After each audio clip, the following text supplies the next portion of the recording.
কারো কারো টক শোতে বক্তব্য শুনে খুবই আপ্লুত হই আর কি, যে এমন সৎ, এমন নীতিবান মানুষ আর হয় না। কিন্তু সেরকম মানুষদেরকে আমরা দেখলাম ভোটারদের নগদ টাকা দিচ্ছেন। এই ধরনের ব্যাপারগুলি এক ধরনের চ্যালেঞ্জিং ব্যাপার। ব্যালট পেপার নাকি ছাপানো হবে, ব্যালটে সিল মারার যে সিল আর কি, সেগুলেন তৈরি হচ্ছে, সেগুলেন সহ লোকজন ধরাও পড়ছে। আমরা নির্বাচন কমিশনকে বলেছি যে এইসব বিষয়গুলি দেখার শুধু নির্বাচনের দিন দেখার বিষয় না, এসব কাজ নির্বাচনের আগে হয়। অতএব এখন আইন শৃঙ্খলা রক্ষাকারী বাহিনী, ইন্টেলিজেন্স এজেন্সিগুলি সবই নির্বাচন কমিশনের নিয়ন্ত্রণে। তাদের নজরে আসছে না কেন? তাদের এই বিষয়গুলিতে আরো কঠোর দৃষ্টি দেওয়া প্রয়োজন, যাতে করে এই ধরনের কোনো অনাচার কেউ করতে না পারে। কিছু কিছু মানুষ নিজেদেরকে অত্যন্ত ক্ষমতাবান মনে করেন এবং তারা যে কাউকে যে কোনো ভাষায় কথা বলেন।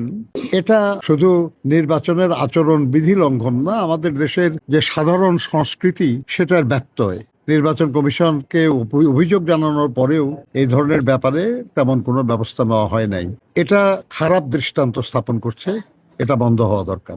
নির্বাচনের দিন কারো আচরণে যদি কোনো প্রার্থী বা কোনো দলের পক্ষে এমন কোনো কিছু ধরা পড়ে, তাহলে যেন তৎক্ষণাৎ তাদের বিরুদ্ধে শাস্তিমূলক ব্যবস্থা নেওয়া হয়।